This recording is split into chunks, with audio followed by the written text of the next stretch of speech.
अस्सलाम वालेकुम, मैं हमारी अली, आप देख रहे हैं मेरा चैनल। आप सबको पता है कि ईमान मज़ारी के साथ आज क्या सलूक किया गया, किस तरह से उनको घसीटा गया, किस तरह से मर्द एहलकार ने नेफे में हाथ डाल के उनके साथ एक औरतों ने कभी ख्याल नहीं किया, तजलील हुई, तजहीक हुई, उनको खींच कर लेकर गए। अब ईमान मज़ारी के हवाले से हवालात से एक बड़ी खबर आई है। दूसरी तरफ मौलाना ने नया खेल खेल दिया, पीटीआई से तो हाथ नहीं मिलाया और अचकज़ई साहब से कुर्बतें बढ़ रही हैं। हुकूमत के एहलकारों ने भी उनसे रब्ता की है, एक अहम तरीन मुलाकात हुई है। 8 फरवरी को यौम स्याह इन्होंने मनाने का ऐलान किया हुआ है। वो कहते हैं जुल्म हुआ, हम हर हाल में यौम स्याह मनाएंगे और कुछ बड़ा होने जा रहा है। आज की वीडियो में इस पर बात करते हैं। रिक्वेस्ट है चैनल को सब्सक्राइब करें, इसकी हमें बहुत ज़्यादा ज़रूरत है, हमारी हौसला अफजाई होती है और हमें डेफिनेटली इसकी ज़रूरत भी है। और वीडियो को आखिर तक मुलाहिज़ा ज़रूर फरमाएगा। सबसे पहले हम बात कर लेते हैं मौलाना फजल रहमान के हवाले से। उनकी जानिब से कहा गया कि 8 फरवरी को जो जुल्म हुआ है हम उसको ज़िंदगी भर कभी भूल नहीं पाएंगे। इतना बड़ा जुल्म, इतना खौफनाक जुल्म जो बंदा तसव्वुर भी नहीं कर सकता है।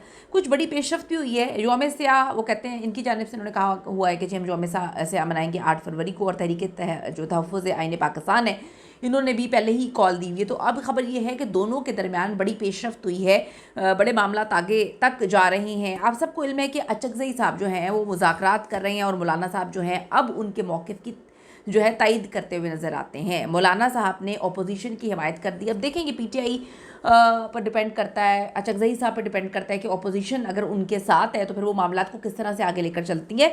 तो अभी ये सारे मामलात हो ही रहे थे कि अचानक से अपोजिशन, देखें अगर अपोजिशन का अलायंस हो जाता है तो ये हुकूमत, इसकी हवा निकल जानी और हवा निकल गई है। जैसे ही आज ये सारे मामलात होते हैं तो फ़ौरन 2 घंटे पहले हुकूमत के वज़ीर जो हैं एहसन इकबाल साहब, वो मौलाना फजल रहमान के घर में पहुँच जाते हैं। अब घर पहुँच गए हैं, मुलाकात भी हुई है और काफ़ी देर ये नशिस्त हुई है। दूसरी तरफ हम बात कर लेते हैं, आप सबको पता है कि किस तरह से खेल खेले जा रहे हैं, किस तरह से जो है वो गेम्स खेली जा रही हैं सीएम के पीके।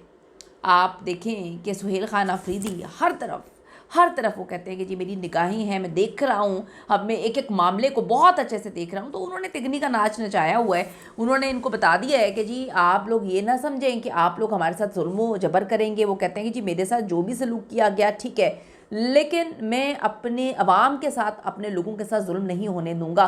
तो आज काफ़ी ज़्यादा उनकी एक्टिविटीज़ रही और वो उस प्लान को एक्सपोज नहीं कर रहे जो 8 फरवरी से पहले का प्लान है।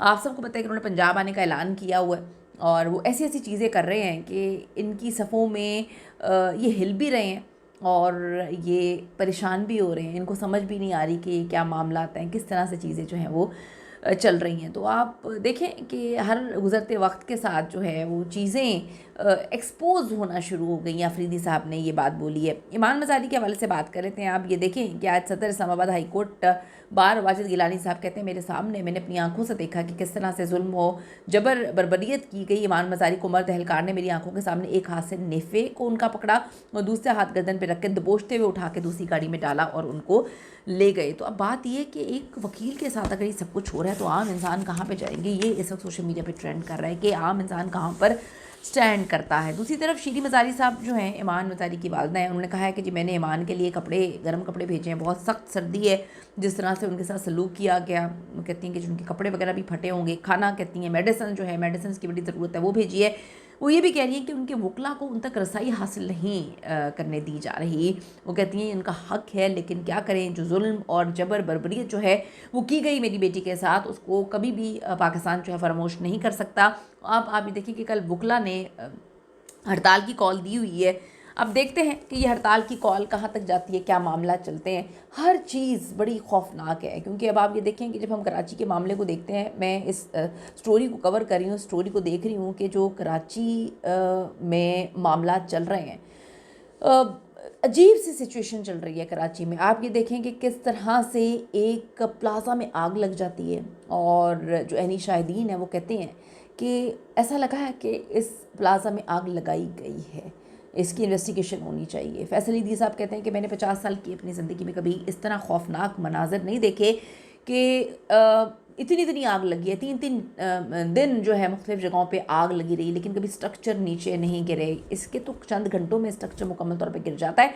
उन्होंने बिल्डर माफिया की तरफ भी इशारा किया है, बताया है कि हर तरफ 12-13 मंजिला बिल्डिंग्स बन गई हैं और ये सिर्फ 3 मंजिला थी। और जिस तरह से वहाँ पे अंदर लोग हैं, लोग ये भी बता रहे हैं कि हमारी नाक से खून निकलना शुरू हो गया। एक खातून के अंदर दुकान थी, उन्होंने बताया कि जी अंदर जो है वो खून मेरी नाक से निकल रहा था। ऐसा करता कि कोई चीज़ ऐसी डाली गई है जिससे कुछ मामलात अलग हैं। तो इसकी इन्वेस्टिगेशन तो होनी चाहिए। अब वही बात है कि सियासत हर जगह नहीं होनी चाहिए, लेकिन क्या करें कि कराची शहर को तो मुकम्मल तौर पर तबाह कर दिया। सियासत वहीं से शुरू होकर वहीं पर ख़त्म हो जाती है। इतना बड़ा शहर, वो मैं देख रही थी, मेयर साहब थे शायद, वो कहानियाँ सुना रहे थे कि जी लाहौर, पंजाब तो इतना छोटा है, लाहौर तो इतना छोटा है, लाहौर में तरक्की हो रही है तो बड़ा छोटा है, कराची का तो एक जौहर जो है वो पूरे लाहौर जितना है। तो फिर ताबिश हाशमी कहता है कि आप जौहरी से ही कर दें। तो कहानियाँ सुनाना बड़ा आसान है, कराची के लोगों को आपने कहाँ पे ला के खड़ा कर दिया है। बेसिक्स के लिए ज़िंदगी आप देख लें उनकी कहाँ पे है। कि कल मैं देख रही हूँ कि एक बुज़ुर्ग शहरी गटर का ढक्कन नहीं था, जो है मैन होल में गिर गए। तो अल्लाह ताला जी हमें अपने हिफ्ज़-ओ-मान में रखे। जो बड़ी बड़ी बातें करते हैं कि हर तरफ हर चीज़ तो ज़िंदा रहेगी, इंसान मरता रहेगा। कीमती रहे ज़रूर दीजिएगा। See you in the next video.